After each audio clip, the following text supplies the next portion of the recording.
नमस्कार. महासागरमध्ये आपलं स्वागत आहे. खरं तर जिल्हा परिषदच्या निवडणुका आल्यात. महाराष्ट्रातील 12 जिल्ह्यांमध्ये या निवडणुका घोषित झाल्या आहेत. आज आपण आहोत राजगुरुनगरमध्ये. खरं तर या रेटवडी या परिसरामध्ये जवळपास 3 उमेदवार आहेत आणि 3 उमेदवारापैकी जनतेची पसंती कुणाला हे पाहणं गरजेचं आहे. काका काय वाटतं निवडणुका सुरू झाल्यात. इथं 3 उमेदवार आहेत. कुठला उमेदवार चांगलं काम करू शकतो? तसं आता काय आम्हाला एवढे सांगता यायचं पण आता सांगता येत नाही कोण येईन कोण नाही सांगता येत नाही.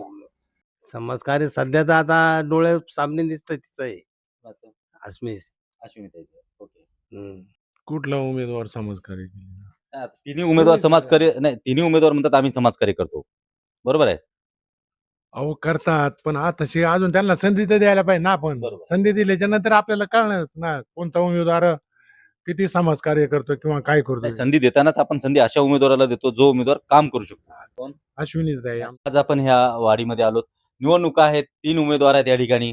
कुठला उमेदवार चांगलं काम करू शकतो? आता सगळे चांगले सगळे चांगले आहेत. सगळे चांगले पण आपण संधी देतो कुणाला जो माणूस समाजकार्य चांगला करू शकतो. तिन्ही महिला आहेत, तुम्ही पण महिला आहेत.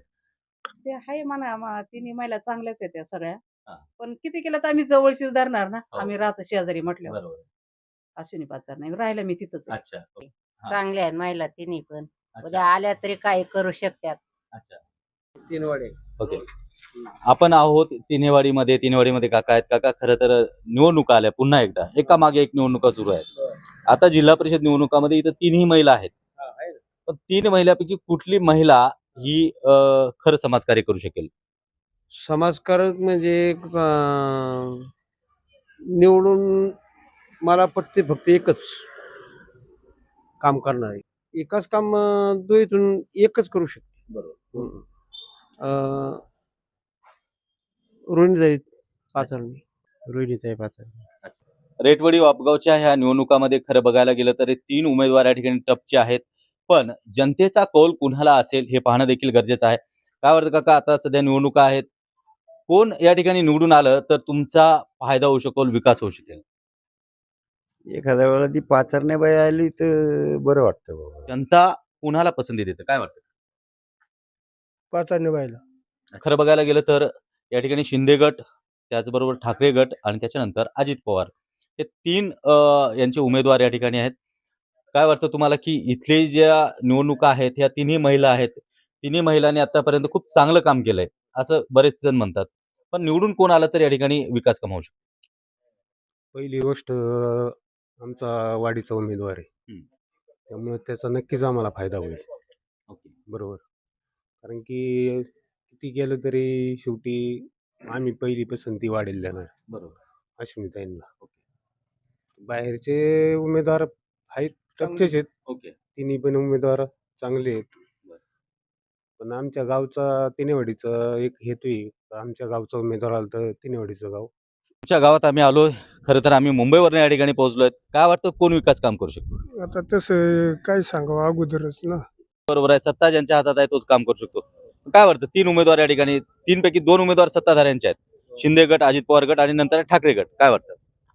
काय नाही आता जे सत्ताधारी आहे तीच कामं करणार. त्यांच्यापैकी दोन्ही कोणीपैकी एक जरी उमेदवार निवडून आला तरी ते त्यांची सत्ता आहे पण म्हणल्यावर 2 उमेदवार 3 उमेदवार या ठिकाणी पैकी 2 म्हणताय तुम्ही. पण 2 उमेदवारापैकी खरोखरच जनतेची नाळ कुणाशी जोडली असेल? जनतेशी नाळ जोडणारे म्हणजे तेच आपलं व्यक्तिमत्व. आता अजितदादांचा विषय जर घेतला तर पुणे जिल्ह्यात सर्वाधिक कामं करणारे जर असतील तर अजितदादा याचे व्यक्तिमत्व पुणे जिल्ह्यामध्ये. आणि त्याच्यानंतर मग बघायला गेलं तर आपले शेजारी जे आहेत ते जास्त आपल्या मदतीला धावून येणार आहे. असा विषय मग ते पाचरणेताई असतील, बोगाडीताई असतील, ते व्यक्तिमत्व दोन्ही पण चांगले आहेत. आणि त्याच्यानंतर आहेत गणेश तिगडे. नाही पण आता पाचारनेताई आणि बोगाडे या दोघांपैकी जर तुम्हाला विचारलं की कोण चांगलं काम करेल? हो ते दोन्ही करू शकतात. आता दोन्ही सुशिक्षित आहे, बे फार्मसी झालेले आहेत, एक M.Com झालेले आहेत, त्याच्यामुळे दोन्ही काम करू शकतात. आता लोकांच्या मतावर आहे ते कोणाला ठरवायचं, कोणाला संधी द्यायची, कोणाला तिथपर्यंत लोकांचं मत, तुमचं मत काय? माझं वैयक्तिक मत तेच आहे की बाबा जे शेजारी आहेत ते काम करणार आहेत आपले. असा विषय मग तुम्ही ते समजून घेऊ शकता. आपल्या गावच्या विकासासाठी कटिबद्ध आणि काही छोट्या मोठ्या धार्मिक सामाजिक कार्यात भाग असणारा उमेदवार असावा. पण प्रत्यक्ष कामाची धडाडी आणि हे जर पाहिलं तर अश्विनीताई पाचरणे त्यांना काही पर्यायच नाही. आम्ही तिनेवाडीचे नागरिक आहे. बरं. तिनेवाडीच्या नागरिकाप्रमाणे आमचा उमेदवार आम्हाला कधी पण सरळ, सभ्य आणि चांगला, बरं. उत्कृष्ट व हुशार, म्हणाल तिथं कामाची पावती देणारा उमेदवार आम्हाला त्या तिनेवाडीतला आहे, अश्विनीताई पाचार. तुम्ही एक मतदार राजा म्हणून तुम्हाला काय वाटतं? अश्विनीताई पाचारणे. आता उमेदवार समजत चांगलेच आपल्याला स्वतःला, बरं. पण करणार काय आपण, कोण येतो आणि कोण तुम्ही मतदार राजा आहेत, तुम्ही ठरवणारे आहेत, तुम्हाला काय वाटतं? नाही, आम्ही काय तर ठरवणार मतदान.